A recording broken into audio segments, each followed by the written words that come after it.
Hello student, আমি রমেন। আজকে GK ক্লাসে তোমাদের স্বাগত জানাই। আজকে জিকে ক্লাসে 20টা ইম্পর্টেন্ট এমসিকিউ কোশ্চেন নিয়ে আলোচনা করব, যেটা কেন্দ্র বলো রাজ্য বলো সমস্ত সরকারি চাকরির পরীক্ষা এখান থেকে কিন্তু কমন আসবে। আর বলে রাখি, যারা নতুন দর্শক আছো ফেসবুক পেজ থেকে দেখছো, অবশ্যই ফেসবুক পেজটাকে ফলো করো। প্রত্যেক দিন রাত 9টায় জিকে এবং ম্যাথের শর্টকাট টিক্স দেখানো হয়। আর যারা ইউটিউব থেকে দেখছো, প্রত্যেক দিন সকাল 10টায় ইউটিউব চ্যানেলে জিকে এবং ম্যাথের শর্টকাট টিক্স দেখানো হয়। তাই ইউটিউব থেকে দেখলে ইউটিউবটাকে সাবস্ক্রাইব করবে। চলো আজকে ফার্স্ট কোশ্চেন, যশপাল কমিটি নিচের কোনটির সাথে যুক্ত? চারখানা অপশানের মধ্যে সঠিক উত্তর অপশানে উচ্চশিক্ষা হবে তোমাদের এক্ষেত্রে সঠিক উত্তর। বলে রাখি, তোমরা যারা ডাব্লিউপি কনস্টেবলের জন্য প্রস্তুতি নিচ্ছ, তোমাদের জন্য আমরা 10টা প্র্যাকটিস সেট রেডি করেছি, যার দাম হচ্ছে 50 টাকা। যারা কেপি কনস্টেবলের জন্য প্রস্তুতি নিচ্ছ, তোমাদের জন্য 20টা প্র্যাকটিস সেট রেডি করেছি, যার দাম 99 টাকা। ডাব্লিউপি এবং কেপির জিকে সাজেশন যারা নিতে চাও, 5500 এমসিকিউ কোশ্চেন আছে, যার দাম 99 টাকা। এবং ডাব্লিউপি মেন এবং জেল পুলিশে ইংলিশ আছে, ইংলিশের জন্য আমরা একটা পিডিএফ রেডি করেছি, যার দাম 60 টাকা। এবং আরপিএফ এবং রেলওয়ের জন্য একটা জিকে সাজেশন, যার দাম হচ্ছে মাত্র 80 টাকা। তোমরা এই পিডিএফগুলোর মধ্যে যে পিডিএফটা তোমাদের প্রয়োজন, সেই পিডিএফটা তোমরা নিতে পারো। ডেসক্রিপশন বক্সে লিঙ্ক দেওয়া আছে, সেখান থেকে ক্লিক করে অনলাইনে পেমেন্ট করে এই পিডিএফটা ডাউনলোড করে নিতে পারো, বা আমাদের সাথে হোয়াটসঅ্যাপে যোগাযোগ করতে পারো 8017190064। এই হোয়াটসঅ্যাপ নাম্বারে হোয়াটসঅ্যাপে মেসেজ করো, এটাকে বাই করতে পারো। তাই দেরি না করে তাড়াতাড়ি পিডিএফগুলো বাই করে পড়াশোনা করতে থাকো। চলো, হুমায়ুন নামা, স্পেলিং মিস্টেক আছে। হুমায়ুন নামা গ্রন্থটি কার রচনা? এক্ষেত্রে যেটা সঠিক উত্তর অপশান ডি, গুলবদন বেগম হবে এক্ষেত্রে সঠিক উত্তর। নেক্সট, গুরুমুখী বর্ণমালা কে প্রবর্তন করেছিলেন? এক্ষেত্রে সঠিক উত্তর অপশান বি, গুরু অঙ্গদ হবে সঠিক উত্তর। নেক্সট, দিল্লির কোন সুলতান কৃতদাসদের জন্য একটি পৃথক দপ্তর সৃষ্টি করেছিলেন? এক্ষেত্রে সঠিক উত্তর অপশান সি, ফিরোজ শাহ তুগলক হবে সঠিক উত্তর। নেক্সট, চন্দ্রপ্রভা অভয়ারণ্য কোথায় অবস্থিত? এক্ষেত্রে সঠিক উত্তর অপশান বি, মানে উত্তরপ্রদেশ সঠিক উত্তর। নেক্সট, সার্ক কোথায় প্রতিষ্ঠিত হয়? এক্ষেত্রে সঠিক উত্তর অপশান বি, ঢাকা হবে সঠিক উত্তর।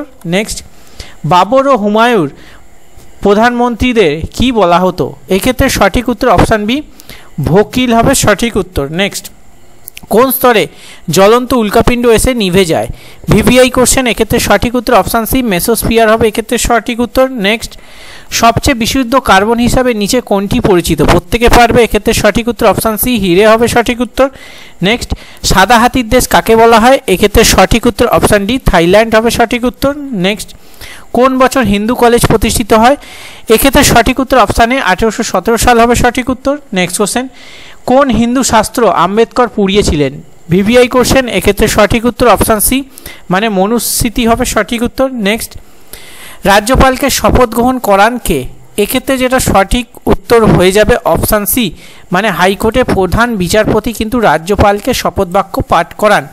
এর সাথে কিছু ইম্পর্টেন্ট পয়েন্ট মনে রাখতে হবে। 155 নম্বর ধারায় গভর্নর নিয়োগ বা গভর্নর নিযুক্তি হন রাষ্ট্রপতি দ্বারা, এই ব্যাপারটা আছে। 153 প্রত্যেক রাজ্যে একজন গভর্নর থাকবে, এটা বলা আছে। 154 কিন্তু রাজ্যের যে গভর্নরের যে পাওয়ারটা, সেই ব্যাপার কিন্তু বলা আছে।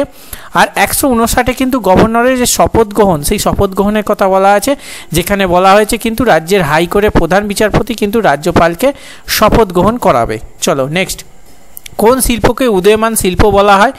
এক্ষেত্রে সঠিক উত্তর অপশান সি, মানে পেট্রোরসায়ন শিল্প সঠিক উত্তর। নেক্সট, 2002 সালে কততম সংবিধান সংশোধন হয়েছিল? এক্ষেত্রে অপশান সি, 86তম সংবিধান সংশোধন হয়েছিল, যেখানে ভোটাধিকার আর 21 থেকে 18 বছর করা হয়েছে, এটা মনে রাখবে। চলো নেক্সট, এক্ষেত্রে মেগাস্থানিস রচিত ইন্ডিকা গ্রন্থ, এখানে স্পেলিং মিস্টেক আছে, গ্রন্থ থেকে কোন রাজবংশের ইতিহাস জানা যায়?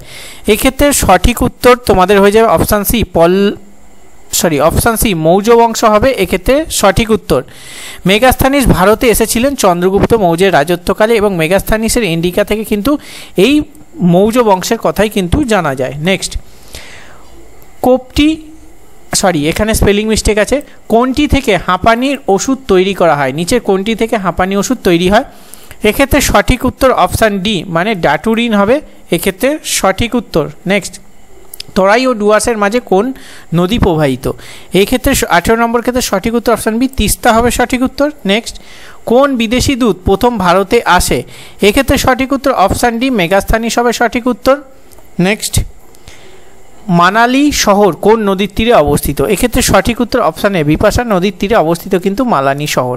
তো এক্ষেত্রে আজকে 20টা ইম্পর্টেন্ট এমসিকিউ কোশ্চেন নিয়ে আলোচনা করলাম। 20তে তোমরা কত পেলে অবশ্যই কমেন্ট করে জানাবে। আজকে সেফ স্কোর হচ্ছে 17+। যারা 17 পেয়েছো তারা জানবে সেফ জোনে আছো, যারা 17-র নিচে পেয়েছো তাদের কিন্তু ডেসক্রিপটিভ বই ভালো করে পড়তে হবে। তো চলো আজকে ক্লাস এখানেই শেষ করছি।